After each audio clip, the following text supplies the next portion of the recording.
Bohannon dominates with unbeaten 142. Lancashire had to be patient on day one, but when their opportunities did come, they grasped them firmly. Hassan Ali leading the charge with 6 for 47 to restrict Gloucestershire to 252, despite a 113-run opening partnership between Chris Dent and Marcus Harris. But it hadn't been straightforward for Lancashire at the top of their innings. Balderson out early, Wells and Bohannon at the crease at the start of day two. But it was plain sailing for the pair. Little troubled them. The score ticked on, 50 up with a Wells boundary that almost floored his partner at the other end. The second wicket was valued at 50 with a single from Bohannon off Zavar Gahar, and it was the partnership that was proving to be a real thorn in Gloucestershire's side.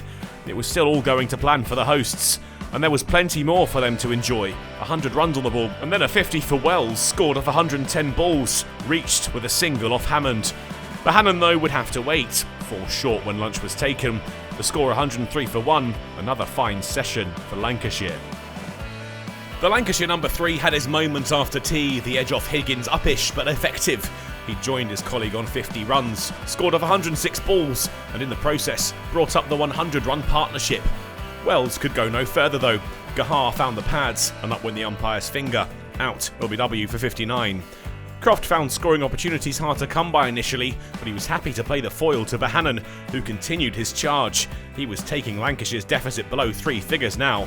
Try as they might, Gloucestershire couldn't find a route through either man, the partnership going from strength to strength as the session ticked on. By the time they reached tea, the score was now 6 runs shy of 200, the deficit just 58, and Bohannon was 2 runs away from 100 of his own.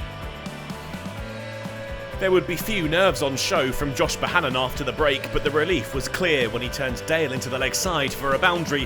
100 runs, his off 213 balls. Lancashire now up to 200.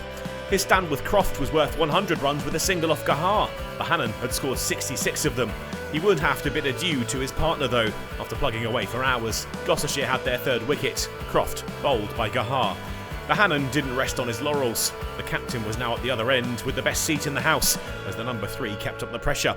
Lancashire into the lead and showing few signs of letting up. They put on 50 runs for the 4th wicket, Villas with the final scoring shot of the day to get them there. And at the end of the day, a strong Lancashire position had become a dominant one. Bohannon strolled off unbeaten on 142, Villas on 39, and the lead now 37 runs. With 7 wickets in hand, the hosts will feel they've got a platform from which they can go on and win this game. Gloucestershire, though, will return to Emirates Old Trafford on day 3, determined to deny them too much progress, though, despite the punishment they'd endured at the hands of the hosts.